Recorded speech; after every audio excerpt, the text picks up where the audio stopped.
Bon, il y a eu un petit drama, discussion entre camarades sur Twitter, donc entre Ouria Boutelja, Wissam, moi-même et Position Revue. Je vais vous lire tout ça parce qu'après là on va en parler un peu avec Wissam pour mettre tout ça au clair. C'est par rapport au mouvement social actuel et la question de la race, la question des violences policières là-dedans. Donc Ouria Boutelja qui tweet d'abord, celle qui met de l'huile sur le feu, on va dire. Elle est assez forte pour ça en général, pour faire des tweets et se faire QRT des millions de fois. Donc ce qu'elle dit, c'est ce qu'il faut retenir de ces mobilisations sociales historiques, c'est leur éblouissante blanchité, la grande absence des indigènes, des quartiers, des banlieues, bref, l'absence des barbares. Tout comme ils étaient absents de Nuit debout et des Gilets jaunes. Et elle continue, certes les indigènes syndiqués sont très mobilisés, que ce soit la RATP, SNCF, métiers du soin, mais les non-blancs étant massivement représentés dans les métiers précaires, intérim ou peu encadrés syndicalement, voire massivement au chômage, ils sont mécaniquement peu présents. Ajoutant la forte répression policière, administrative ou législative dont ils sont victimes, et on comprend que cette absence est d'abord due à l'ordre racial, que rien dans la mobilisation actuelle ne vient remettre en cause, ou pour le dire en un mot, à l'état racial intégral. Il y a Position Revue donc qui cite ce tweet en disant « S'il est des moments où la blanchité disparaît, c'est la nuit, quand la police court dans les quartiers blancs. C'est le cas en ce moment. Ces moments sont rares, ils sont les seuls concrets pour la réunion des beaufs et des barbares. Il faut penser le possible, pas le réel. » Bon, le tweet est un petit peu obscur de base, moi j'ai mis du temps à comprendre, et puis après c'est parti un peu en débat entre Wissam et Position, mais je vais pas tout lire parce que sinon on en a pour une plombe, et en plus de ça, on va de toute façon en parler avec Wissam et Position. Et donc moi pour l'instant j'étais resté en dehors de tout ça, Wissam aussi, et Wissam fait un tweet, même un long fil, où il dit violence policière, garde à vue arbitraire, déni de justice, etc. Ça fait un moment qu'on alerte sur ça, et surtout ces 2 dernières années, en mettant en avant la radicalisation autoritaire de l'État, mais il y a eu très peu de contestations. Pourquoi ? Parce que ça touchait les musulmans.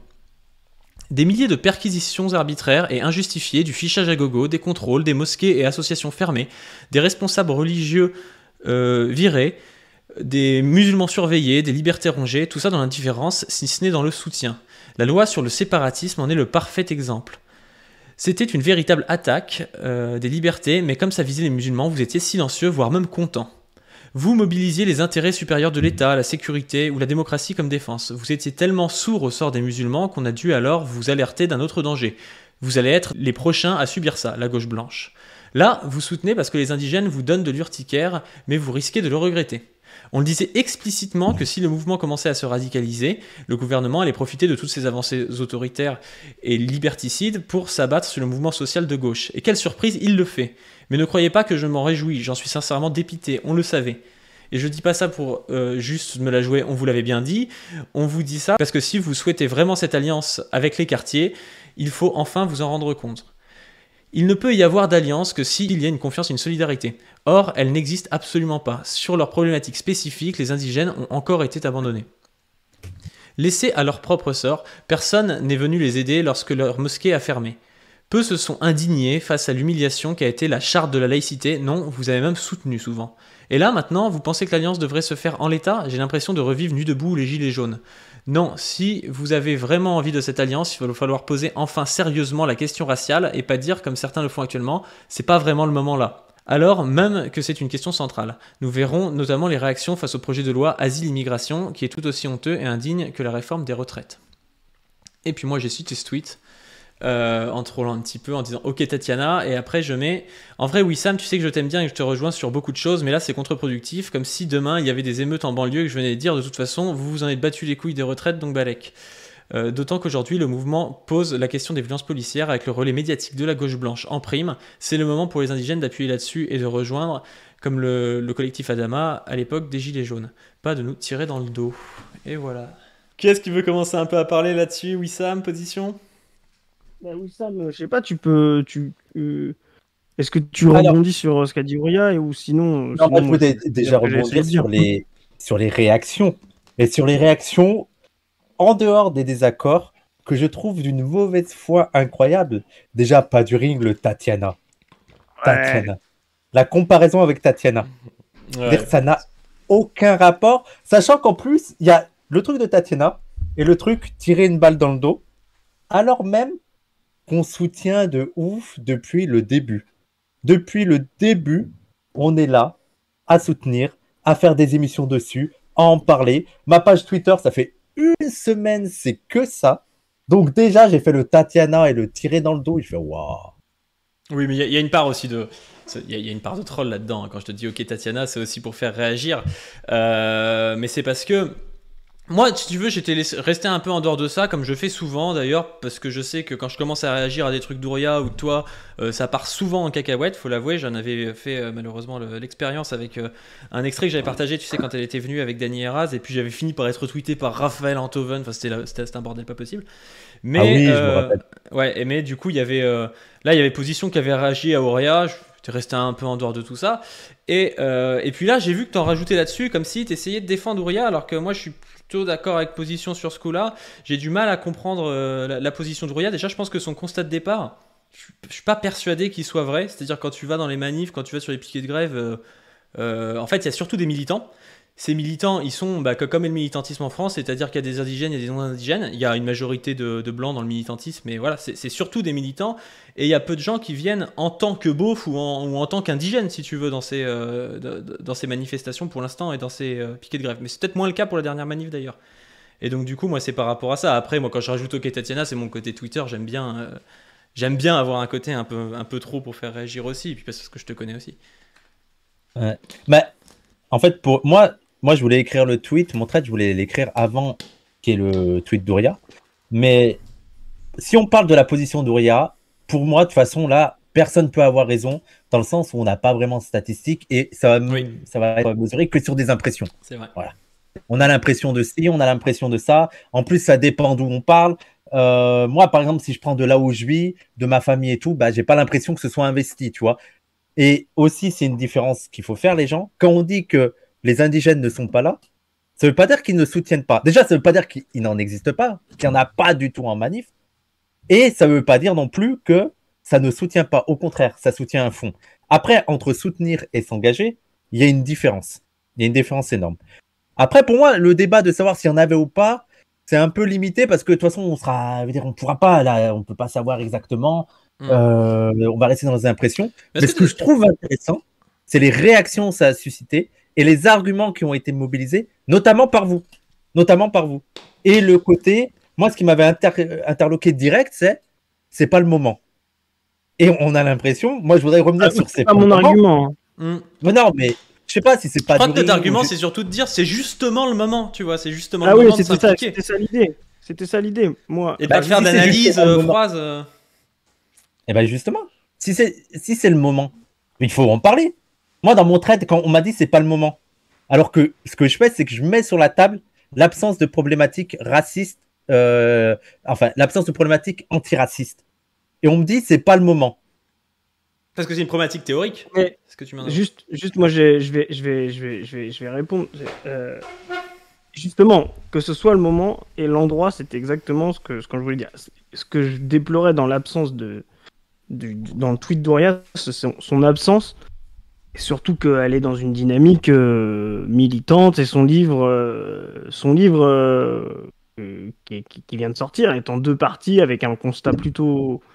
Un premier constat, une première partie plutôt universitaire qui rejoint un petit peu cette analyse-là, et une seconde beaucoup plus, on va dire, stratégique, militante, etc.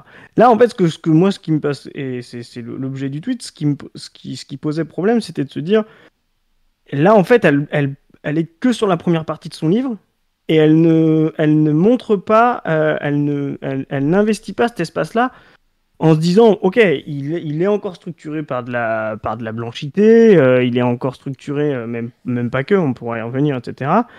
Mais cet espace-là, il peut justement, comme tu l'as dit, Wissam, être le moment de revenir sur les absences, être l'endroit et le moment pour revenir sur les absences des 2, 3, 4, même des 20 dernières années, comme on veut, etc.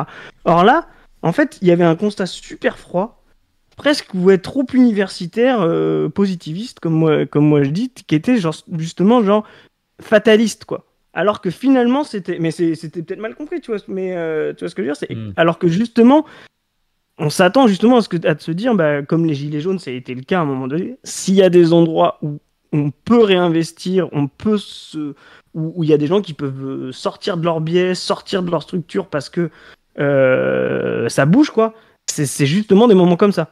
Et c'est exactement l'objet du tweet. Moi, j'ai pas dit c'est pas le moment, c'est une balle dans le dos. Enfin, voilà. L'objet du tweet, c'était de se dire ok, le constat, il est là. Et d'ailleurs, on peut discuter même le constat, mais admettons le constat, il est là.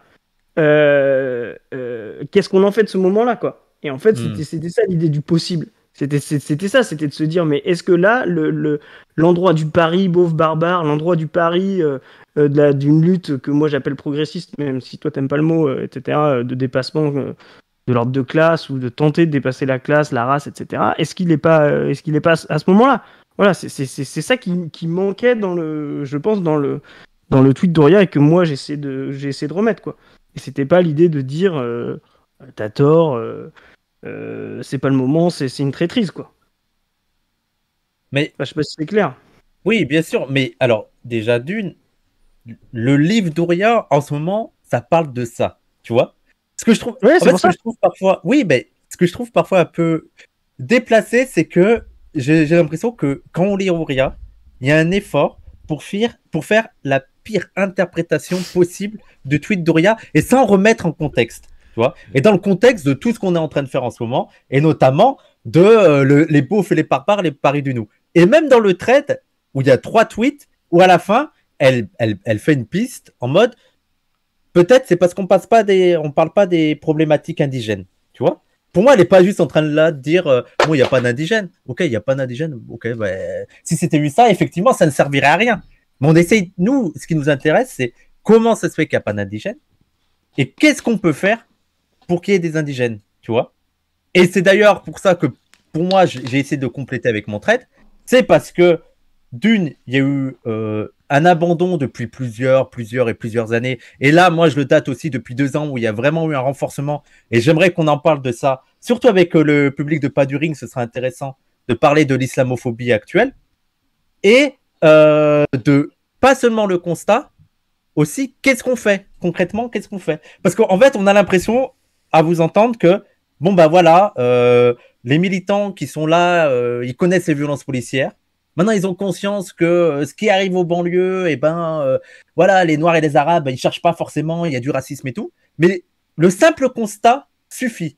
Vous voyez? Parce que quand on regarde les faits, depuis les Gilets jaunes, et même surtout depuis les Gilets jaunes, parce que c'est là où il y a une prise de conscience, j'ai pas l'impression qu'il y a eu des actions non plus énormes, tu vois, de la part de la gauche. Il y a eu une prise de conscience, ça on est d'accord, il y a une prise de conscience, mais la prise de conscience, elle a du mal parfois à se matérialiser par des actions concrètes. Après nous, il y a aussi l'épisode comment dire, de l'élection, de la période électorale avec la candidature de Mélenchon qui nous a porté des espoirs. Mais après, quand on regarde les faits, il y a eu plein de polémiques où on voit que si on prend pendant le Covid, le nombre d'amendes, le nombre de répressions policières dans les quartiers, sans qu'il y ait eu vraiment de réaction. Vous voyez, il n'y a pas eu vraiment de réaction. Même au contraire, beaucoup de gens étaient en mode ah, c'est bien fait pour leur gueule, qu'est-ce qu'ils font dehors, faut respecter le confinement. Ouais, il n'y a pas vraiment eu de contre-discours sur ça. Quand on prend aussi sur les prisons, on se rappelle la polémique avec Colantes, vous voyez, et il y a tout un imaginaire sur les prisons ou même à gauche, elle n'est pas imperméable, en mode bon bah il le mérite, faut vraiment que, ouais, en plus c'est un camp de vacances et tout, ils s'amusent. Et il y a aussi encore des violences policières où on n'a rien. Par exemple, prenez le cas de Nordine et Meryl. Moi, je fais le pari, qui dans le chat de Pas du Ring connaît l'affaire de Nordine et Meryl, qui est une affaire de ouf. Et il n'y a pas eu énormément d'actions. Après, pour nous, en fait, moi, ce qui m'énerve aussi, parce que j'ai peur de ça, c'est que moi, ce qui m'énerve un peu dans notre camp, dans l'antiracisme, t'as trop des gens qui sont toujours là à juste accuser la gauche, vous en faites pas assez, et se suffisent de ça. Pour nous, c'est pas ça. Pour nous, il faut qu'on pose le constat. Donc, on pose le constat et on en discute. Mais l'idée, c'est pas de dire ah voilà, vous êtes nuls, vous en faites pas assez, c'est tout. Non, c'est vraiment d'engager une conversation parce que aussi on comprend pourquoi d'emblée des blancs de gauche vont pas s'intéresser forcément à ces questions-là. Et donc, moi, j'ai eu l'impression, juste pour finir, que quand on pose ce problème-là, quand on pose ces problématiques, il y a tout de suite une barrière qui arrive en mode ah non, mais c'est bon, on n'est plus en 2015, c'est pas le moment. Vous voyez, on a un peu ce sentiment de frustration. Mais tu remarqueras que dans mon QRT de Ouria, c'était pas ce qui est dit. C'est auquel réel, mais c'est quoi le possible? Et le dire, c'était de se dire exactement, est-ce que justement, en ce moment, c'est pas le maximum possible de poser ces questions-là? Et quand on détaille, j'invite les internautes à regarder le tweet, j'ai même dit, en plus, ces moments-là, parce que c'est dans des quartiers extrêmement blancs bourgeois, la police est un peu dépassée, elle est sur des logiques de classe, etc. La nuit. Mais effectivement, j'ai été le premier à redire quand il y a des interpellations. Là, l'ordre racial, il revient tout de suite. Et on l'a vu, là, avec Ouais, la vidéo. Loopsider, etc. Avec la Bravem, ouais. Ouais, avec la Bravem, etc. Là, ça revient tout de suite. L'ordre du genre, l'ordre de la race, il revient cash. Et j'ai même dit, c'est ça les alliances qu'il faut faire, c'est de se dire, ben, peut-être qu'il faut mettre en place des choses pour que quand tu es en train de courir avec ton camarade racisé, d'essayer de te faire arrêter à sa place. C'est con à dire, mais si t'es fils Même d'avocat ça, ou quoi, ouais. Ouais, je suis d'accord que individuellement, après ça, c'est pas un truc qu'on va demander parce que demander aux blancs, c'est énorme. Mais oui, je vois la logique. Non, mais tu vois ce que je veux dire. Et ce que je voulais dire, ce que je voulais dire, Wissam, dans le truc, c'était de se dire quel est l'endroit, et ta critique de la gauche a rejoint, quel est l'endroit aujourd'hui le plus, on va dire, débarrassé, et c'est peut-être là où j'ai dit elle disparaît, en fait, elle disparaît vraiment, elle s'atténue ou quelque chose, le plus débarrassé pour justement remettre ces questions d'ordre racial, d'ordre de genre, au-delà d'ordre de classe, tu vois. Bah, je me dis, bah, c'est ces moments-là, les moments les plus chauds, les moments les plus. Voilà, c'était ça qui était de se dire. C'était pas de se dire, de constater effectivement que il manque des gens racisés, mais en fait, si on va par là, tu parlais tout à l'heure, les premiers à subir cette réforme, ça va être les classes ouvrières, les classes de petits employés, et les femmes, etc. Ouais. Eux aussi, ils sont absents. Si tu fais la sociologie, si tu fais la sociologie de classe des manifestations spontanées à la Concorde, etc., tu vas avoir des racisés, tu vas avoir plus de racisés, enfin plus de blancs que de racisés, mais déjà c'est la structure normale de la société française, tu vois.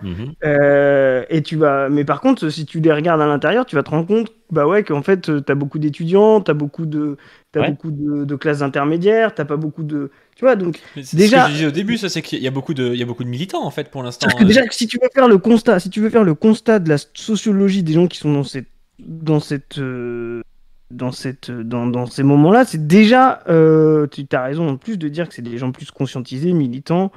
Voilà, les gens qui vont dans des manifestations non déclarées, etc., c'est des gens forcément à la pointe. Donc c'est dans ces moments-là, dans ces quartiers-là, parce que c'est pas comme si, tu vois, et c'est pour ça que je l'ai rappelé aussi, c'était ce moment, cet endroit. C'est pas comme si des blancs allaient, tu vois ce que je veux dire, aller rejoindre une manifestation dans les quartiers populaires, tu vois. De toute façon, il n'y en a pas. Non, mais tu vois, ce que je veux dire, c'est que si ça arrivait, Wissam, tu sais tout de suite dans les quartiers populaires que l'ordre racial, il est premier quand la police elle intervient. La structure raciale se met déjà en place. Là, dans une manifestation comme Place de la Concorde, etc., c'est pas la structure première qui va être déployée par les policiers. Ça veut pas dire qu'elle disparaît. Comme j'ai dit, je suis sûr qu'à l'interpellation, on voit très bien qu'elle réapparaît et ça fonctionne. Donc, l'idée du tweet, il n'était pas de dire faut pas en parler, parce que moi, je suis complètement d'accord qu'il faut en parler. Et on peut le relire. S'il est mal compris, j'en explique. C'est est-ce que justement, on n'attend pas? Parce que, et c'est là où je disais le pire, vous n'êtes pas des universitaires. Nous non plus, la position, on n'est pas des. Voilà, le but, c'est pas d'être des sociologues ou quoi que ça, c'est d'être des militants. Et pour moi, c'est. Bah oui, bah justement. Quel est notre but? L'idée, c'était de se dire, est-ce que en plus de faire ce constat-là, c'était pas le meilleur. Il manquait pas une partie qui disait, mais il faut y être absolument indépendamment de tout ça, et même au-delà de tout ça. C'était tout. C'était tout ce que voulait dire ce QRT. Alors, nous, là, on a l'impression que tu résumes à un tweet. Nous, dans toutes nos émissions, on en parle et on dit qu'il faut y être. Après, il y a aussi une précision, c'est que nous, on prétend pas être un parti de masse. On a conscience, et on l'est pas du tout. On l'est pas du tout. Et on a conscience de nos faiblesses. Et on a conscience de nos capacités. Et on sait que, vu nos capacités, là, actuellement, ce qu'on peut faire de mieux, parce que si on dit, bon, les indigènes allaient en banlieue, vous croyez quoi? Que les indigènes, ils nous écoutent, ils vont aller en banlieue? On est très conscient que notre aura, elle est limitée. Elle est limitée. Et donc, qu'est-ce qu'on peut faire, nous? Quel est notre rôle à nous, là, pour l'instant? C'est d'être le putain de poil à gratter de la gauche et de montrer des points morts. Le point mort, là, qui nous intéresse, c'est la question de la race. Et pourquoi on dit ça? Parce que pour nous, là, cette situation-là, actuellement, où on voit que les flics sont déchaînés, où on voit que on passe outre les libertés fondamentales, elle a l'air de surprendre les Blancs, elle a l'air de surprendre la gauche, mais on est là en mode, mais les gros, en fait, le problème, c'est que vous voyez pas comment l'islamophobie, le racisme a été utilisé pour installer tout un paradigme idéologique, mais aussi administratif, aussi policier, qui permettent ça. Vous voyez? Mais- Alors, effectivement, à partir des Gilets jaunes, il y a eu une prise de conscience sur les violences policières, et donc la gauche a été plus attentive sur les violences policières. Mais j'ai l'impression que le gouvernement, l'État français, a réussi à trouver la combine. C'est-à-dire qu'il a réussi quand même à renforcer la police, à renforcer l'administration, mais aussi à renforcer le pouvoir de l'État sur la justice, sur la police et tout, à travers l'islamophobie. Il y a eu une phrase qui avait été prononcée par Macron mercredi qui a été très importante, c'est l'intérêt supérieur de l'État. L'intérêt supérieur de l'État. Cette phrase, ça fait 2 ans qu'elle est là pour justifier toutes les mesures qui outrepassent les libertés fondamentales pour s'attaquer aux musulmans et avec une certaine, soit un soutien, soit un silence de la gauche parce qu'elle est gênée sur ces questions-là. Je veux dire, tout le truc de fermeture des mosquées, d'expulsion des imams, de perquisition, de contrôle des musulmans sous prétexte que islamisme, je sais pas quoi, en fait, ça a préparé tout ça. Ça a préparé tout ça. Et nous, on n'arrêtait pas de le dire. Moi, je renvoie les gens, parce qu'il y a beaucoup de gens qui me cassent la tête avec Ikusen. On pourra revenir d'ailleurs sur Ikusen, parce que je pense que c'est un débat important dans le sujet-là. Et qui me disaient, ouais, tu défends un islamisme, blablabla. Et j'étais en mode, mais même. Oui, ça, on a eu la même. Hein. Attends. Oui, non, mais. On l'a tous défendu ici. Position. Non. Dis pas tous. Attends. Mais juste, position. Là, sachez bien que c'est pas vous deux que je vise, ok? Non, mais Sachez que nous si- 3, on l'a tous défendu. D'accord. Je sais pas. Franchement, je sais pas. Je vous promets, je sais pas. Mais moi, c'est aussi l'occasion de parler à un public auquel j'ai pas l'occasion de parler d'habitude. Voilà. Et donc, ce que je voulais dire, c'est que dans la vidéo de IQCN, on disait même, vous le faites pas pour les musulmans, faites-le pour vous, parce que là, vous vous rendez pas compte que ce que c'est en train de se préparer, ça va tomber sur vous. On avait fait un space hier, et je vais finir là, on avait fait un space hier avec Usul, ou avant-hier avec Usul et tout, et il y a Ilias, qui est un militant contre l'islamophobie, et qui a dit un truc intéressant, c'est que ça parlait des factieux. Vous voyez, Macron a parlé des factieux, et a décrit les militants comme des factieux. Et voilà, contre les factions, on a le droit de faire à peu près ce qu'on veut, hein, idéologiquement. Et donc, il disait, mais voilà, il parle des factions, et avant, il parlait de qui? Il parlait des séparatistes. En fait, il est en train de faire sur ceux qu'on appelle les factieux, sur vous, ce qu'il faisait avant sur nous, les séparatistes, les terroristes, les islamistes. Donc, il y a vraiment une problématique à avoir, un retour critique à avoir, qui n'est pas fait, alors même que c'est toute cette absence sur ces luttes-là qui amène ça, en fait, qui amène une telle dérive de l'État. Moi, j'ai l'impression que, tu vois, là-dedans, dans ce que tu dis, c'est pour ça que je disais OK, Tatiana. C'est parce que tu renvoies en fait au procès de production de cet autoritarisme, et on est tout à fait d'accord. C'est-à-dire que oui, l'État s'est servi de l'islamophobie pour faire passer tout un tas de lois qui sont des lois autoritaires, qui sont des lois même anti-républicaines, alors qu'ils mobilisent tout le temps le signifiant de la République pour dire que les musulmans vont à l'encontre de la République, et du coup, il faut leur interdire tel type d'enseignement, faut contrôler les mosquées, faut faire ci et ça. Et ça, on est d'accord. Mais le truc, c'est que ton tweet, il sonnait un peu du coup comme Tatiana qui dit ah oui, mais moi je vous l'avais dit, maintenant c'est là, et puis je me retire. Alors je sais bien que c'est pas ton cas, mais c'est pour ça que moi j'ai essayé de te titiller un peu avec ça, si tu veux. C'est que c'est un tweet qui est très analytique et très théorique dans une période qui est une période, je trouve, de mouvement. Quoi, c'est un tweet statique dans une période de mouvement. C'est un peu ça, moi, où je trouvais que c'était problématique. Bah, déjà, la comparaison à Tatiana, je trouve que tu es dans l'abstraction, c'est-à-dire que tu extrais mon tweet de tout le reste. Alors que Tatiana ne fait que ça. Moi, est-ce que je fais que ça? Est-ce que, au contraire, je suis pas en train de tout partager? Olivier Mathéus, je suis être son plus grand fan, vous voyez? Donc, je fais que partager ça. Non, et j'ai l'impression que vous... Ouais. Non, mais je sais bien, c'est pour ça que je te dis mon tweet est abusé, mais c'est un tweet aussi un peu troll pour te piquer. Quand je te dis OK Tatiana, j'imagine que tu le prends pas en te disant ouais, c'est bon, il croit que je suis Tatiana, tu vois. Non, mais c'est parce que sûr, ton tweet sonnait comme ça pour moi, et c'est pour ça que j'ai réagi. Parce que pour moi, ton tweet, en fait, comme je l'ai vu, j'ai vu Position et Ouria en train Enfin, trop de parler d'ailleurs, c'est plutôt Position qui critique Ouria. Ouria, je sais même pas si elle a vu le tweet. Et puis. C'est même pas une critique, Oui, mais moi je reste derrière ça. Et puis là, moi je vois que toi tu arrives un peu, et je pense que tu fais ça pour défendre Ouria contre Position aussi, tu vois. En partie, tu vois. Et donc moi j'arrive un peu en mode. Je comprends en fait plus la vie de Position que la vie d'Ouria, et c'est pour ça que j'arrive comme ça, si tu veux. Mais je pense pas que tu sois comme Tatiana, évidemment. Et je pense que tu l'avais pris comme tel. Et pour revenir à ce que tu as dit, Wissam, sur le déploiement de répression et contre les libertés fondamentales, etc., nous, on l'a dénoncé autant, IQCN, etc., tout le monde est maintenant, ces positions, tout le monde vient voir, ah, vos petits copains du pire, les racialistes, vous êtes racialistes. Donc il n'y a pas de, enfin tu le sais, donc là-dessus nous on vient pas s'en détacher, etc. On assume. Donc là-dessus il y a même pas de sujet. La question c'est en plus, on peut le voir de manière un peu plus lointaine. Ça a toujours été en période de crise du rapport de production capitaliste.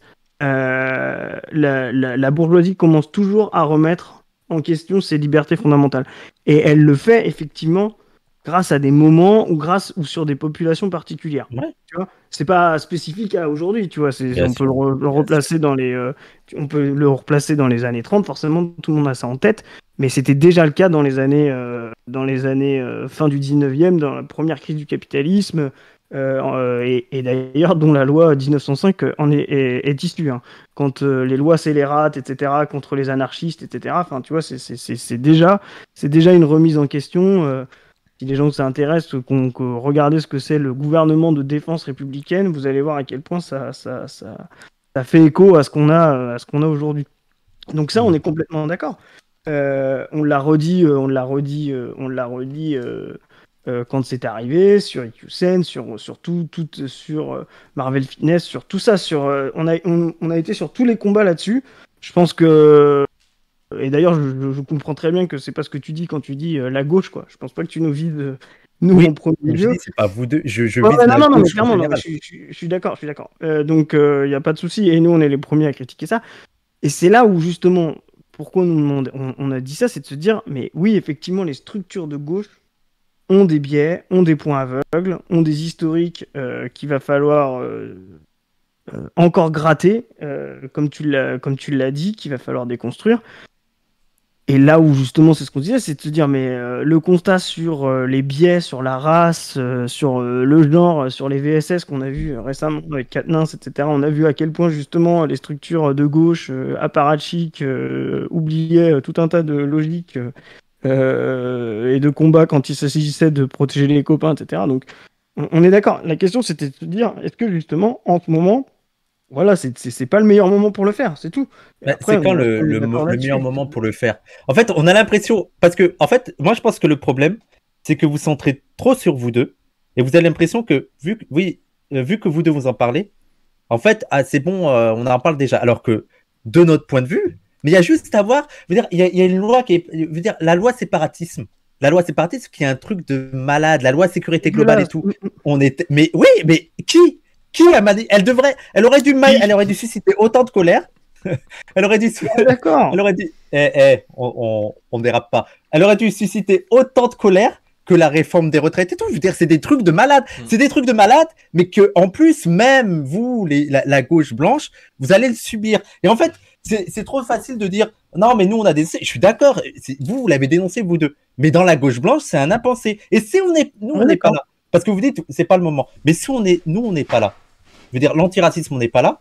Et surtout dans les moments là, vous êtes en action et tout, pour le dire.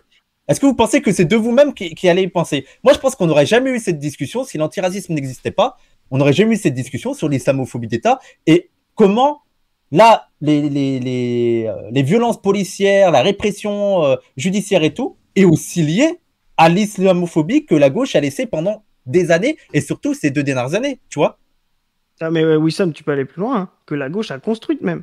Ouais, oui. La gauche, elle n'a pas simplement laissé passer l'islamophobie, elle l'a construite. Donc ça va pas disparaître. Mais ce que je veux dire, c'est que là, les mouvements sociaux, les manifestations dont parlait Ouria à la base. Tu vois, si on revient à l'initiale de cette discussion qui a amené ce débat et qui est intéressant. L'espace dont parlait Ouria à la base, c'est l'espace des manifestations. Et là où justement, c'est pas l'espace des structures de gauche, c'est pas l'espace des, tu vois, c'est un espace qui est en train de se politiser, qui est en mouvement, qui est dynamique, qui, comme l'étaient les Gilets jaunes, etc. Donc c'était un peu, comment dire, décalé. Pourquoi elle ferait pas partie de cette dynamique? Ben, elle en fait. Et c'est pour ça que alors pour moi, je te dis, pour moi, je te dis, dès le tweet, dès le QRT, je dis, c'est notre espace pour en parler. C'est le meilleur endroit pour en parler. C'est le meilleur endroit pour faire, comme tu dis, pour faire des rappels à des gens qui ont laissé passer des trucs pendant 2 ans sans rien voir, tu vois. Pour moi, c'est ça. Et d'ailleurs, c'était ça l'idée du truc. C'était justement de se dire, s'il y a bien un endroit où on peut mettre les choses sur la table, c'est là. Et en fait, le tweet d'Oya, il était hyper dans l'autre sens, dans le sens où elle disait, bah voyez, ça ne se produit pas à cause c'est déterminé à ne pas se produire à cause de ce qui s'est passé avant.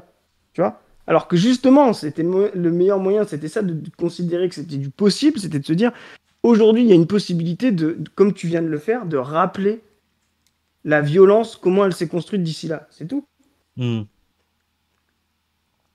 Et par rapport à ton tweet là, la fin de ton tweet, c'est: nous verrons notamment les réactions face à la loi asile-immigration qui est tout aussi honteux et indigne que la réforme des retraites. Et là, à la fois t'as raison, et à la fois je trouve qu'encore une fois tu te places comme un truc un peu jugeant, alors que pour le coup, ce projet de réforme asile-immigration qui arrive pendant le mouvement, c'est l'occasion encore plus de parler. Justement. Oui. Mais j'ai l'impression que du coup, toi, tu te passes un peu en mode extérieur, genre en mode, vous allez voir, ils vont pas en parler et tout. Enfin, dans un mouvement, j'aurais préféré que tu... Alors, là, c'est sur les intentions, alors. C'est sur les intentions, mais je veux dire, c'est comme... Il y a quelqu'un qui mettait ça dans le chat, c'est comme si on était tous les deux à la guerre et puis qu'on s'engueulait en disant, ouais, toi, t'es pas venu l'autre fois, machin, tu m'as pas aidé, tu vois. J'ai l'impression que là, on est dans un mouvement vraiment extrêmement chaud, où il peut se jouer énormément de choses, et c'est le moment, du coup, de converger, et c'est pas le moment de se jeter la pierre entre nous, en mode... C'est pour ça que je dis Tatiana, c'est que Tatiana, elle nous dit, ah ouais, mais attendez, il y a un an, t'as pas voté, je sais pas quoi. Enfin, c'est bon, enfin, je veux dire, c'est pas mais de problème, encore, la comparaison avec Tatiana ne tient pas, c'est parce que nous on est avec vous, nous on est à vos côtés, on milite, nous on n'a pas voté, on n'a pas appelé à voter Le Pen, on a appelé à voter Mélenchon, on a appelé à soutenir les Gilets jaunes, on a appelé à soutenir ce mouvement des retraites. Vous voyez, moi ce que je comprends pas, c'est que vous ne voyez pas aussi comme des camarades qui sommes là aussi à côté pour dire aussi, attention les gars, là il va y avoir la loi Darmanin. On connaît aussi un petit peu la tentation que va avoir le gouvernement de jouer sur l'immigration pour faire taire la colère, pour dévier la colère. On a vu par exemple là, il y a eu les résultats si l'Assemblée était dissoute et les résultats aux élections.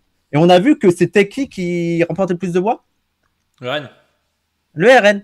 Et donc faut être là en mode, bon les gars, faut pas crier victoire trop vite, hein, parce que le RN sait très bien comment récupérer la colère des petits blancs pour la diriger contre les Noirs et les Arabes. Et donc, nous, il faut qu'on soit là pour dire, les gars, soyez solides. Soyez solides là-dessus. Là, il y a la loi Darmanin. Il y a intérêt à qu'on soit vraiment présent. Et nous, on va être présents aussi. Mais cette discussion, hein, je le redis, hein, mais elle est entre camarades. Bien sûr, bien sûr. D'ailleurs, c'est peut-être un paradoxe, par contre, c'est que du coup, quand tu fais ce rappel qui est tout à fait valable, en fait, il s'oriente vers la gauche blanche, mais le problème, c'est que les gens qui interagissent avec toi aujourd'hui, je pense qu'ils sont de plus en plus convaincus par ce que tu dis, et je pense qu'ils font de moins en moins partie du coup de la gauche blanche en tant que telle. Et donc, si tu veux, nous, on va réagir à ça, alors que c'est pas forcément adressé à nous, mais je suis pas sûr que Marine Tondelier va réagir à ton tweet, ou si ça se trouve, elle te prend pour un islamiste. Et ça, c'est un truc... Non, mais tu vois ce que je veux dire. Salut tout le monde, salut. Oui. Non, mais après, pour nous aussi, on a un intérêt, parce qu'il y avait quelqu'un qui disait, au lieu de parler là, va dans la manif et va parler aux gens et tout, et va les éduquer, les petits blancs. En plus, je t'ai vu dans la manif. On a toujours un discours. Comment? En plus, je t'ai vu dans la manif. Non, mais ça, des trucs, je réponds pas. Si vous voulez, j'y suis pas, il y a pas de souci, j'y suis pas, il y a pas de ça. J'y suis pas, on en a rien à foutre, voilà. Mais aussi, ce qu'on avait dit parce qu'on a conscience aussi de nos limites, et on a conscience aussi qu'on n'a pas peut-être les mots, peut-être la forme, peut-être même l'apparence, c'est pas, veut dire, mais les choses pour parler aux petits blancs, tu vois. On sent qu'il y a des distances, on sent que peut-être parfois on ne sait pas s'adapter au discours. Et nous, on n'arrête pas de pousser la gauche blanche à parler à ces petits blancs, mais à être là à côté, à dire à nos camarades de gauche, militants et tout, attention à ces limites-là. Moi, c'est la distinction que je ferais par exemple avec Ruffin et Roussel, qui ont tous les deux intérêt, qui sont tous les deux dans une stratégie de parler aux classes blanches populaires oubliées, que nous, on trouve très bien, qu'on n'arrête pas de dire à la gauche de faire. Et nous, on se dit, sur Ruffin, il y a plus une capacité, une possibilité de lui dire de faire attention sur le racisme pour mobiliser les classes populaires blanches que sur Roussel. Et ce que je veux dire par là, c'est que nous, en fait, notre rôle par rapport aux petits blancs, c'est d'encourager la gauche à y aller en étant là quand même, en disant attention à ci, attention à ça. Moi, je me rappelle que les Gilets jaunes, et vous avez qu'à vérifier les gens, je crois que c'était le 2e ou le 3e rassemblement des Gilets jaunes. À l'époque, la gauche disait que c'était des fachos. On était encore au niveau où la gauche disait que c'était des fachos. Aurial avait fait un post pour dire mais qu'est-ce que vous attendez en fait les gauchistes? Qu'est-ce que vous attendez? Bien sûr qu'il faut y aller. Bien sûr qu'il faut. Et oui, effectivement, parmi les Gilets jaunes, il y a des racistes. Mais la France, elle est raciste en ce moment. Le gouvernement, il est raciste. L'idéologie, il est raciste. Comment vous pouvez vous attendre à ce que des gens peu politisés, qui s'engagent là dans un mouvement spontané, soient purs dans l'antiracisme et tout? Bah non, au contraire. Là, c'est votre rôle à vous d'agir, d'aller dans les Gilets jaunes et d'essayer d'orienter les Gilets jaunes vers la bonne direction. Mais donc, pour moi, il y a vraiment des tâches différentes à avoir. Et nous, on est un peu là pour pousser sur la gauche blanche, sur ces discours-là. Oui, ouais. Petit blanc. Alors, même Wissam, je pense que tu peux aller plus loin. Il faut aussi que les blancs ils prennent des messages directs des gens racisés. Ils n'ont pas besoin d'un médiateur blanc pour pouvoir accepter de penser l'antiracisme, parce que ça, c'est un problème. C'est le problème, normalement, contre lequel le mouvement des indigènes s'est construit depuis 20 ans. Enfin, je veux dire, c'est aussi un problème de se devoir dire ouais, ce sera mieux si un blanc explique le racisme au blanc plutôt que ce soit directement un racisé lui-même, tu vois. Enfin, là-dessus, moi, je pense que c'est là où il faut avancer. Mais la question, c'est quels sont les moments les plus privilégiés pour ça. Ouais, les Gilets jaunes, c'était un mouvement privilégié pour ça. Il y avait des racistes dans les Gilets jaunes pour l'avoir vécu, etc. Mais il y avait une espèce de forme de... c'est pas le débat, c'est pas le sujet. Rien que déjà de vouloir d'avoir un espèce de consensus sur les ronds-points, etc., d'invisibiliser ces questions-là, c'était déjà un progrès, tu vois. Parce que ça en faisait pas... bien sûr. Tu vois, ça faisait pas un débouché politique de taper sur les Noirs, les Arabes, etc. Tu parles tout à l'heure de l'absence de la gauche, mais regarde, là, on parle des retraites, mais l'assurance chômage, les lois sur l'assurance chômage, mais ça n'a pas fait, et ça concerne largement des blancs, des racisés, etc. Tu vois, et ça n'a pas fait du tout les manifs que ça fait maintenant. La gauche, elle est pas absente sur le débat sur l'islamophobie, etc. Il faut même aller plus loin, elle est absente sur plein de sujets sociaux, raciaux, de genre, on l'a vu sur l'affaire Quatennens, etc. Donc, elle est en restructuration, elle est en train de se reformer, elle est en train de se reconsolider, mais elle est encore très immature, quoi. Est-ce que tu serais d'accord Est-ce que tu serais d'accord pour dire que la différence, par exemple, sur le chômage et sur l'islamophobie, c'est que sur le chômage, il y a quand même un consensus au sein de la gauche. Il y a quand même un consensus. Ouais, maintenant, sur l'islamophobie, il y a quand même encore des débats. Et on l'a vu avec Iqiyoussen.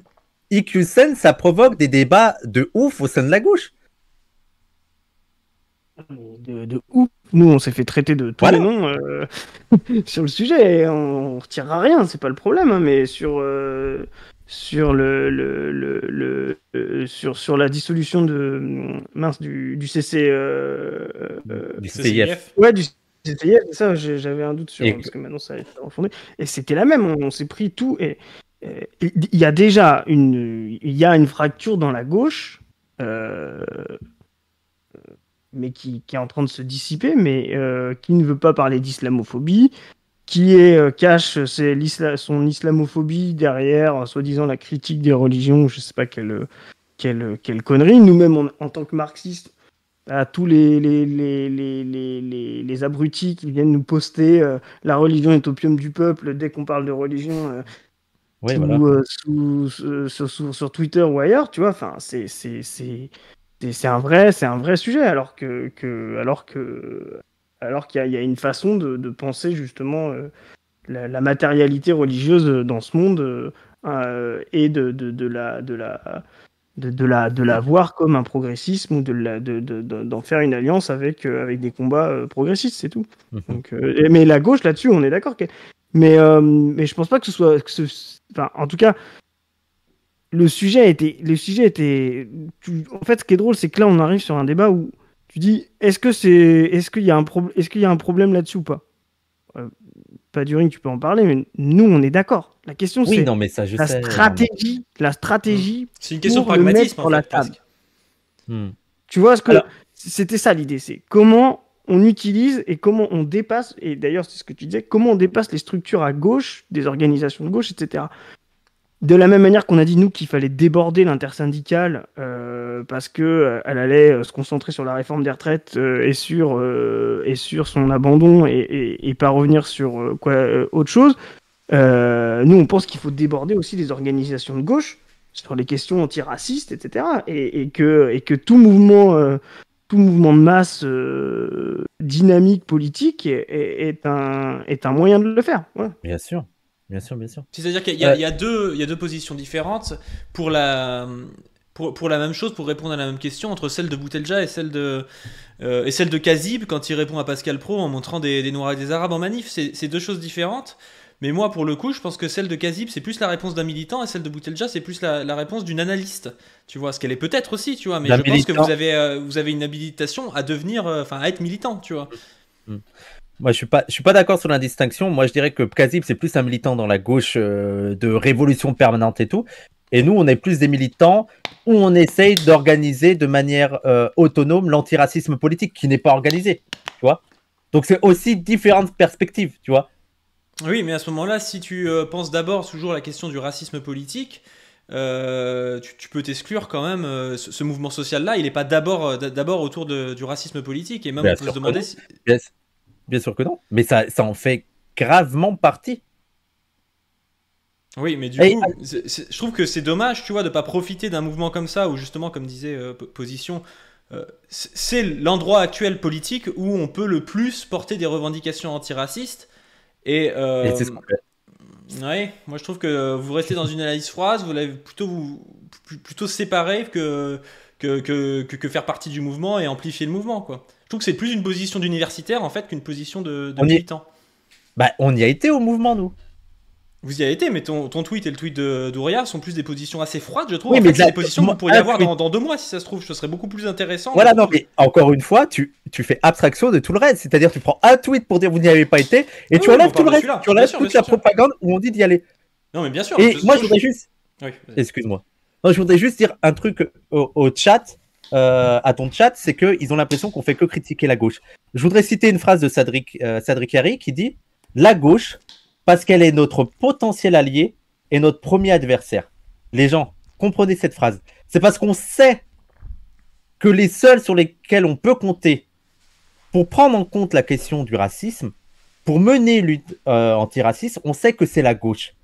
Mais c'est parce qu'on sait qu'elle est capable de le faire que c'est vers elle qu'on va diriger nos critiques, qui sont des critiques constructives. Là, ce sont des critiques entre camarades, comme on accepte aussi vos critiques, les gens. Sinon, on discute plus. Clairement. Oui, bah ça on l'a compris. Enfin, je sais pas si tout le chat l'a compris, mais nous on l'a compris. Et c'est pour ça, moi, c'est pour ça que je me permettais de te troller sur Twitter, c'est que je sais qu'on se connaît, que Oui. je pense pas que tu le prends mal, tu vois. Non, j'ai juste pleuré, j'ai appelé ma mère, je lui ai dit, il a été méchant avec moi. En plus, elle est blanche, ma mère. Hein. Elle m'a dit, mais non, c'est pas grave, oui, ça m'arrête. Mais et aussi, pour moi, il y a un truc important, et c'est une question à poser au sein de la gauche sur l'islamophobie. Parce que je vois des gens qui réagissent sur le CCIF, sur IQCN et tout. Les gens, on va partir du fait qu'ils sont islamistes. Partons du fait qu'ils sont islamistes. On s'en fout du débat. Sur IQCN, vous pensez qu'IQCN est islamiste, c'est que vous avez rien compris, mais bref.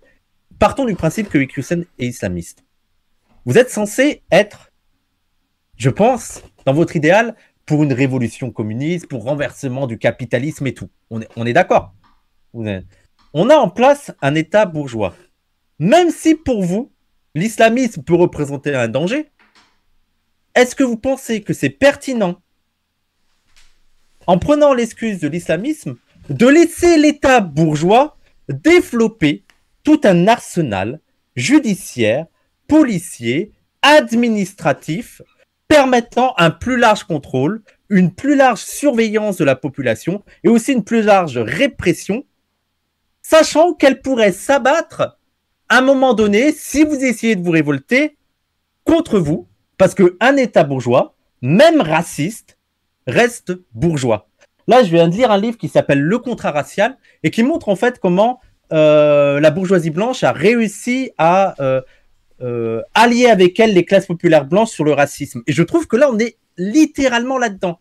C'est-à-dire que des gens qui détestent Macron, qui détestent la bourgeoisie, qui détestent le capitalisme, sont prêts à vendre certaines de leurs libertés, certaines libertés fondamentales, et à donner plus de pouvoir à un État bourgeois, à un État qui est normalement un ennemi de classe, sous prétexte que cet État va protéger contre les islamistes. Moi, je pense que ça, c'est un débat, c'est une question qui n'est jamais posée à gauche. Et qu'on avait la position. Oui, Sam, nous, on a eu des discussions exactement sur ce sujet, parce qu'il y a des gens qui se disent communistes ou qui croient être des bons communistes en ne tapant H24 que sur l'État bourgeois et la liberté bourgeoise, et on va dire le droit libéral, etc.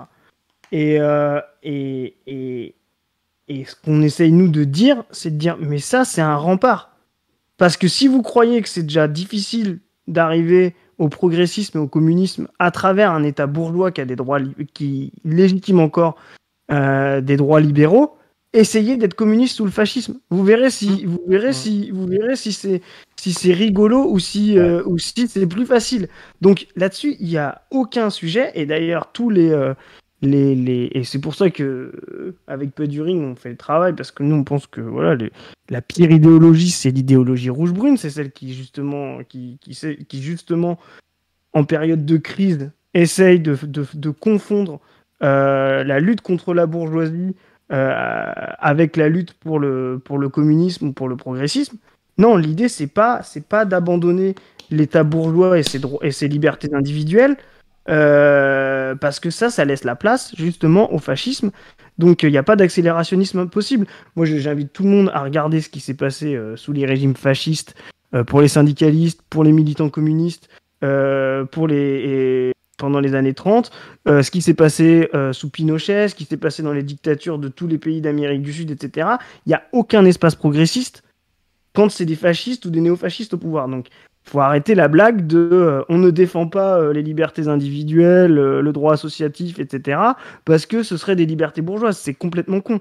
C'est ce que je disais d'ailleurs par rapport à Le Pen. Juste pour finir, Ouria, dans son dernier livre, utilise beaucoup l'état intégral de Gramsci. Pour faire l'état racial intégral, on pourra faire un autre débat, c'est très intéressant. Mais justement, l'état intégral de Gramsci, cet état éducateur, met tout le monde, met toutes les sociétés et toutes les classes, la société civile, derrière sa vision du monde bourgeoise et ses droits libéraux. Et ben, c'est quand même un progrès par rapport à un état beaucoup moins intégral et beaucoup plus répressif, parce que ça veut dire qu'il y a une dialectique, on peut s'emparer de ce droit libéral-là, justement, quand il faut le défendre et quand la bourgeoisie, elle, s'en débarrasse en période de critique. Voilà, donc là-dessus, il n'y a pas de sujet. Par contre, effectivement, à gauche, je pense pas que le sujet il soit là sur le droit fondamental, Wissam. Je crois vraiment que tu as des gens qui considèrent, et tu as une partie de la gauche qui se dit « Ouais, mais Iqiyoussen, c'est un gars d'extrême droite. » Donc, parce que c'est un arabe. Exactement. Parce que c'est un musulman. On est d'accord. Mais on est d'accord que c'est du racisme pur et simple, idéologique, etc. Mais il se cache derrière ça. Et en disant pas de liberté pour les réactionnaires. Et puis ça les fait paraître progressistes aussi de pointer Iqiyoussen comme étant d'extrême droite. Eux, ils peuvent être aussi problématiques qu'ils veulent sur d'autres sujets. Ils paraissent de gauche du coup. Bah oui. Et en plus, Iqiyoussen, pour moi, c'est juste parce que en vrai, on s'en fout de l'image d'Ikusen parce qu'il n'y a pas qu'Ikusen, il y en a plein. Mais c'est quel est le degré d'effraction des libertés fondamentales qu'on est en train de surpasser là? Et c'est-à-dire que par exemple, là, tu as Darmanin qui a outrepassé tous ses rôles et qui en a fait une affaire personnelle et qui peut mettre la pression sur les préfets, peut mettre la pression sur l'administration. Et donc, on installe l'idée que bon, bah en fait, le ministre de l'Intérieur peut faire ça. Donc pourquoi il ne pourra pas faire ça au final? Ça sera accepté au final qu'il le fasse avec des militants de gauche. Comme on rappelle avec la fiche S, tout ça, toutes les lois qui visaient d'abord les musulmans et qui, au final, ont aussi visé des militants de gauche. Et de toute façon, tout l'appareil répressif de la bourgeoisie en crise visera, on va dire, tous les oppositionnels.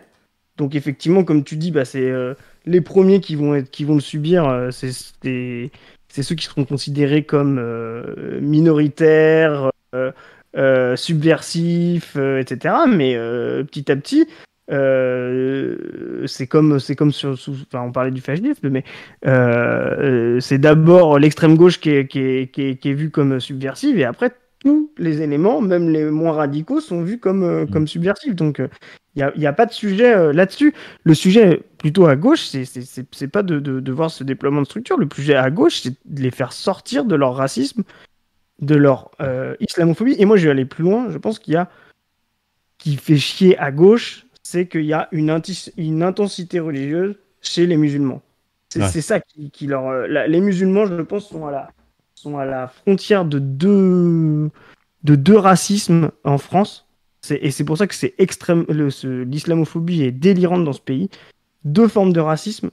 Une forme de racisme, tu vois ce que je veux dire, qui est un peu qui était l'antisémitisme au 19e siècle, c'est-à-dire c'est un État dans l'État, c'est des gens qui veulent imposer leurs propres lois, ça c'est très Zemmour. Le séparatisme. Ouais, le séparatisme, etc. Et ça c'est très la droite et l'extrême droite. Et une islamophobie anti-religieuse de la gauche bourgeoise, justement du début du siècle, là, qui a abouti à 1905, etc., qui, parce que elle était complètement intégrée à la société, qu'elle devenait complètement conservatrice et réactionnaire, a trouvé dans la lutte contre la religion une forme de débouché progressiste, parce qu'elle ne faisait plus du tout avancer la cause sociale. Et en fait, les musulmans, ils arrivent entre ces deux trucs-là.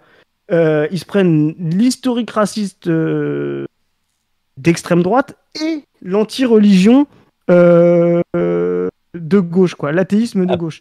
Je suis d'accord. Ouais. Vas-y. Non, c'était tout. Et donc, c'est pour ça que je pense qu'il y a une double intensité. Quand les gens font le parallèle avec l'antisémitisme, souvent, ils oublient l'autre partie, qui est cette espèce d'athéisme qu'il y a à gauche et qui vient justement des trahisons gauchistes. On parle souvent des trahisons de 83, mais on pourrait parler des trahisons de la fin du 19e siècle, de la gauche parlementaire et socialiste française. Donc, et souvent, ça, c'est oublié. Alors que, justement, 1905, c'était une loi politique, ça n'a jamais été une loi religieuse, c'était une loi pour séparer la matérialité ecclésiastique, c'est-à-dire un pouvoir temporel de l'Église sur l'école, sur l'organisation sociale. Ça n'a jamais été une loi d'athéisme et de revendication d'être un État athée, quoi. Mais il y a eu une forme de gauche bourgeoise qui s'est incarnée là et qui a trouvé dans les religieux une expression de ces renoncements socialistes. Voilà, et je pense que les musulmans se prennent ça dans la gueule aujourd'hui, à droite et à gauche. Je sais pas ce que t'en penses, Wissam, mais... Oui, je suis totalement d'accord. Après, moi, je me mettrais une nuance où c'est pas seulement de l'anti-religieux. Moi, j'ai parfois l'impression qu'il y a un racisme dans la gauche masqué par ah non, mais je suis contre les religions. En fait, t'es contre les Noirs et les Arabes, en fait. Parce que l'islam, c'est pas tant une religion comme ça que la religion des Noirs et des Arabes, la religion des sauvages là-bas, qui voilent leurs femmes, qui en marient 10, qui sont pas civilisés. Toi, t'as cet imaginaire-là, des gens peu civilisés. Mais sinon, dans le reste, ça, c'était vraiment un détail, mais je suis d'accord. Non, mais je suis d'accord avec toi, mais je pense que même sans... Si tu veux, le racisme culturel et racial, il est confondu, quoi. Donc, pour eux, on est en train de dévier, mais oui, Ouais. effectivement, il y a une forme de c'est des arriérés, quoi. Et d'ailleurs, dans ce bipartisme des racistes, c'est intéressant parce qu'on voit que des fois, t'as les racistes qui sont de gauche, donc qui sont racistes plus sur le culturel, la religion, machin, qui vont se placer comme progressistes par rapport aux racistes d'extrême droite qui sont racistes génétiques en disant ah vous êtes des gogoles, il n'y a pas de race génétique. Mais par contre, putain, les arriérés là, vraiment leur culture est pas soluble dans la France, quoi. Donc c'est assez marrant de voir ça parce que ça permet d'avoir de racisme comme ça permet d'avoir un racisme qui vient en relais à l'autre une fois qu'il est battu en brèche, quoi. Ouais, bien sûr, bien sûr, bien sûr. Mais bien sûr, mais de plus en plus, comme on démasque ce racisme, ils rejoignent l'extrême droite. Tu vois, moi je trouve intéressant comme comment elle s'appelle, Caroline Fourest, tu vois, qui incarnait un peu, qui a été une figure de gauche, féministe, alors gauche socialiste, hein, mais qui s'est enfermée formée dans islamophobique, en fait, elle rejoint les intérêts de la droite et de l'extrême droite. Hein. Il y en a plein comme ça. On invite les gens à aller sur Position. On a fait un article là-dessus, sur Caroline Fourest, Marianne, etc., qui est pour nous la nouvelle extrême droite, on va dire la plus efficiente dans ce pays. Donc, allez le lire. Ouais, on me cite ton frère dans le chat aussi. C'est vraiment marrant. Ouais, toute la trajectoire qu'il a, c'est cette trajectoire-là, de la gauche limite plus libertaire que libertaire à une extrême droite vraiment presque classique maintenant, quoi. Enfin, ouais. Très étonnant comme truc. Hein. Du territoire et tout. Il y a des gens qui voulaient, ça servira peut-être de conclusion, qui demandaient si on avait des perspectives, comment on voyait genre des pistes pour le futur du mouvement. Ouais, déjà, moi je pense que c'était bien de discuter. T'avais raison, Wissam. C'est mieux de le faire. C'est horrible. Ouais, voilà. Et ça montre que voilà, c'est le moment d'en parler. Donc finalement, on l'a fait. Ça se trouve, ce serait jamais arrivé sans cette dynamique là des retraites, etc. Les perspectives, je sais pas, toi, Wissam, tu avais une réponse toute faite ou... Non, moi, il y a juste un sujet. Au-delà de l'antiracisme, il y a plein de points d'aveugle qui me semblent ahurissants. Et il y a un point aveugle, mais qui rejoint aussi le sujet du racisme, c'est l'anti-impérialisme, que je trouve qu'il n'est pas beaucoup discuté, et aussi le poids du militaire. C'est-à-dire que, en même temps, là, on a la réforme des retraites, et en même temps, on a eu ce plan hallucinant du projet de l'armée de je crois que c'est 400 ou 500 milliards en 4 ans. Ouais. Ça va être excellent article sur QG. Comment? Excellent article sur QG. Ouais, très bon article. On met le lien aussi. Ouais, je vous invite à aller voir l'article qu'on a fait entre la réforme des retraites et l'armement, la guerre et tout. Et moi, ça m'hallucine qu'il n'y ait rien là-dessus. C'est-à-dire qu'il n'y ait pas énormément de réactions sur ça. Alors que c'est ahurissant. Et d'ailleurs, moi, je vous invite les gens à lire le livre de Claude Serfati, tous les livres de Claude Serfati en fait. Et Claude Serfati, donc avant que le chat de Paduring s'énerve, c'est un marxiste solide qui analyse l'armée française, le militaire français.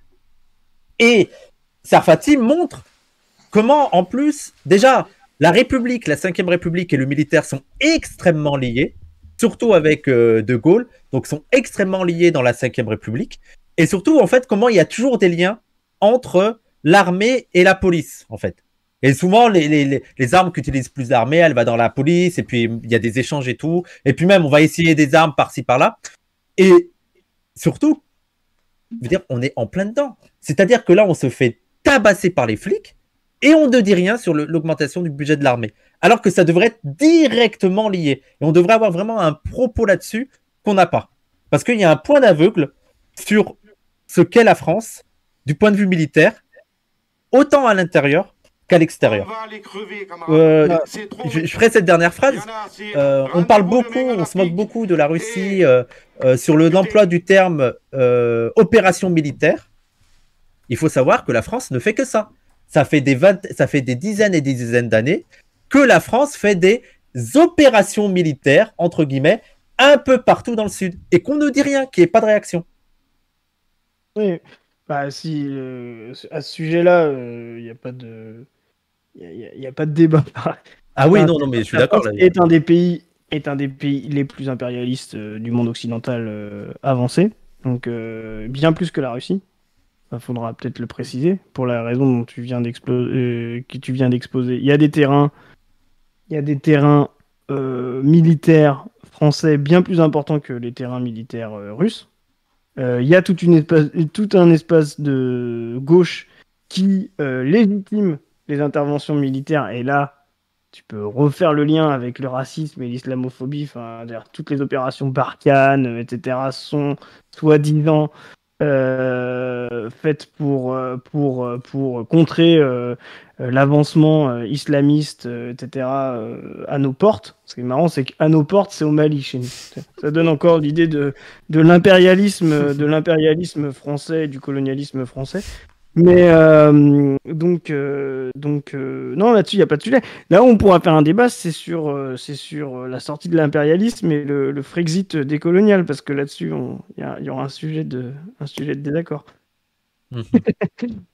Ah, il hype un peu la position revue. Bon, je sais pas si j'ai grand chose à rajouter. En tout cas, c'était un plaisir de parler avec vous deux. Un futur potentiel débat avec on sait qui. Non, mais sur le Frexit décolonial, pour nous, là-dessus, c'est un vrai sujet de désaccord qu'on peut avoir, qu'on pourra avoir, mais voilà, en tout cas sur l'anti-impérialisme, il n'y a pas de débat, et il faut toujours repréciser que la France est un des pays les plus impérialistes, même par rapport à des pays qui ont des puissances militaires plus importantes que la sienne. C'est un pays extrêmement impérialiste. Ouais. Et extrêmement raciste. Il n'y a pas... C'est pas moi qui le dis, hein, c'est position revue, hein, faut le savoir. Mais je le dis, je finis là-dessus. La France est un pays de racisme refoulé. C'est-à-dire, la France, c'est vraiment le pire pays raciste pour ça. Parce que contrairement aux États-Unis, et c'est pour ça que les militants américains sont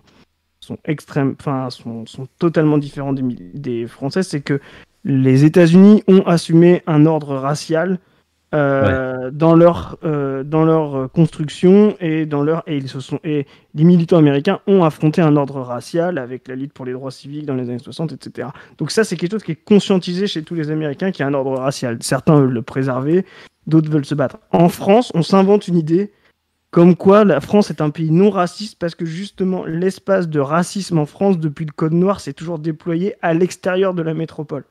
Le code de l'indigénat, et donc la France et ses élites s'inventent. Ouais, non, mais tu vois ce que je veux dire, oui, ça. Ouais, terre immaculée. De quoi? Terre immaculée. Oui, c'est ça. Tu vois. Et donc il y a une espèce de refoulé raciste en France parce que il y avait une espèce en métropole tout se passe bien et c'est l'espace liberté, égalité, fraternité. Ça veut pas dire qu'il n'y avait pas de problématique de racisme systémique, mais il y avait moins le racisme structurel qu'on pouvait trouver. Donc en France, c'est vraiment très compliqué parce qu'on va avoir justement toute une gauche qui considère que la France est le pays le moins raciste du monde. Parce qu'il y a tant de mariages mixtes, parce que machin, parce que dans les années 50, quand il y avait les droits civiques, il y avait la ségrégation aux États-Unis, il y avait Boris Vian et puis Jean-Paul Sartre qui s'encanaillaient à aller voir du jazz. Enfin, des conneries comme ça qu'on nous raconte à longueur de journée. Or, c'est un des pays inventeurs du racisme, de la race. Dédicace à Gobineau. Ouais. Exactement, et même avant, française. Même avant, je veux dire, c'est un des premiers pays coloniaux, le commerce triangulaire, c'est le pays presque qui a inventé la race dans le sens pour son modèle de production. C'est-à-dire comme il ne pouvait pas faire du servage dans ses colonies, il a dû inventer la race pour légitimer son modèle de production esclavagiste. Enfin, on pourra en refaire, voilà. Donc, quand on parle de la race en France, c'est un vrai sujet chaud. Parce que c'est un endroit central, c'est pas un endroit périphérique. Ouais.